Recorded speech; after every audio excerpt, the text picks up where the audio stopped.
সর্বশেষ যে ব্যক্তি জাহান্নাম থেকে বের হবে, বের হয়ে জান্নাতে প্রবেশ করবে, তার সম্পর্কে অবশ্যই আমার জানা আছে। জাহান্নাম থেকে একেবারে কোন রকমে বের হয়ে আইসা সর্বশেষ জান্নাতে যেটা ঢুকবে, ওই ব্যাপারে কিন্তু আমি মুহাম্মদ সাল্লাল্লাহু আলাইহি ওয়াসাল্লাম জানি। কে জানিয়েছে?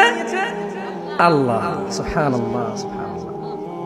আচ্ছা, এক ব্যক্তি হামাগুড়ি দিয়ে বা বুকে ভর দিয়ে চলে যাবে, জাহান্নাম থেকে বের হবে।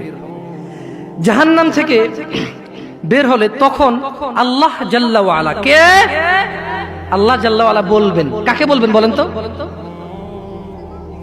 হ্যাঁ, দেখেন আপনারা মনোযোগ দিয়ে শুনছেন না, এই ওয়াজ কাজে আসবে না। তাই এক ব্যক্তি হামাগুড়ি দিয়ে বুকে ভর দিয়ে কোন রকমের জাহান্নাম থেকে বেরিয়ে আসবে, কার ইচ্ছায় নাকি আল্লাহর অনিচ্ছায়?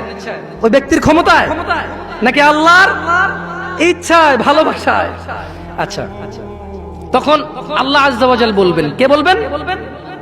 কাকে বলবেন বলেন তো? ব্যক্তিকে বলবেন যে যাও জান্নাতে ঢোকো। কি বলবে আল্লাহ? আল্লাহুম্মা ইয়া আল্লাহ আজআলনা, আল্লাহ আপনি আমাদেরকে জান্নাতীদের অন্তর্ভুক্ত করেন। ইয়া আল্লাহ, আল্লাহ আপনি আমাদের হিসাবকে সহজ করে দিন। সুতরাং জান্নাতের কাছে এলে ওই ব্যক্তির ধারণা হবে যে জান্নাতে তো জায়গাই দেখা যাচ্ছে না, তা সব মানুষ সব নিয়ে নিল, পেয়ে গেল, যার যার দখল। এই যে এখানে একজন বসছেন, আরেকজন কি বসতে পারতেছে? ওই পিছনের ছেলেগুলা জায়গা থাকা অবস্থায় বসতেছে না, ইটস ওকে, সমস্যা নাই, কথা যেহেতু শুনতেছে। কিন্তু যদি অবস্থা এমন হইতো যেখানে চেয়ার 500টা চেয়ার আছে আর 500টাই ফুল, ওই ছেলে আসার পরে এখানে জায়গা দেখবে আর বলবে কি রে, চেয়ার যা আছে তা তো ফুল হয়ে গেছে, চেয়ার যা আছে তা তো। তো ওই লোক বলবে যে কি রে জান্নাত, আল্লাহ কি বলবে জান্নাতে ঢোকো।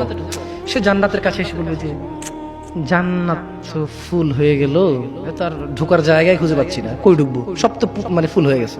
হ্যাঁ, ফলে সে ফিরে এসে বলবে, তাহলে সে আবার ওই যে জায়গায় আল্লাহর সাথে কথা হয়েছে তার, ওই যে আল্লাহ তাকে বলবে যাও জান্নাতে যাও, সে ফিরে এসে বলবে হে আল্লাহ,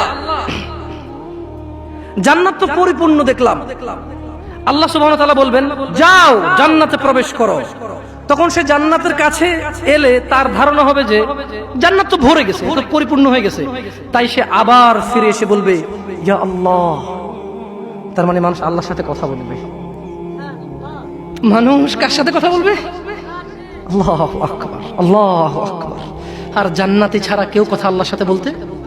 আল্লাহ জান্নাতীদের সাথে কথা বলবেন ইনশাআল্লাহ। আল্লাহ জান্নাতীদেরকে দেখা দেবে ইনশাআল্লাহ। জান্নাতীরা জান্নাতের সমস্ত নেয়ামত ভুলে যাবে আল্লাহকে দেখে। লা ইলাহা ইল্লাল্লাহ। আল্লাহ বলবে যাও জান্নাতে যাও। সে এসে বলবে যে ইয়া আল্লাহ জান্নাত তো পরিপূর্ণ হয়ে গেল, এটা সে ধারণা করে নেবে, ঠিক আছে? তাই সে বলবে ইয়া আল্লাহ জান্নাত পরিপূর্ণ হয়ে গেল। তখন আল্লাহ সুবহানাহু ওয়া তাআলা বলবেন যে যাও জান্নাতে প্রবেশ করো। কয়বার বললো? এরপর আল্লাহ বলল যে তোমার জন্য থাকলো পৃথিবীর সমতুল্য। কার সমতুল্য? বলেন তো পৃথিবীটা কত বড়? কে বলতে পারে? একজনও পারবেন না। পারবেন? এই যে আটলান্টিক মহাসাগরটা কি পৃথিবীর বাইরে? বঙ্গোপসাগরটা কি পৃথিবীর বাইরে? অ্যামাজন জঙ্গলটা কি পৃথিবীর বাইরে? এই পৃথিবীতে যতগুলো দেশ স্বাধীন অথবা পরাধীন, এগুলো কি পৃথিবীর বাইরে? পশ্চিম থেকে পূর্ব, উত্তর থেকে দক্ষিণ, পৃথিবীর বাইরে? তো সাইজ কত বড়? লা ইলাহা ইল্লাল্লাহ। যে সব চাইতে কম পাবে, সবচাইতে কি এর চাইতে কম আর কেউ পাবে না, তাকে আল্লাহ কি বলবে? যাও পৃথিবীর সমতুল্য এবং তার 10 গুণ।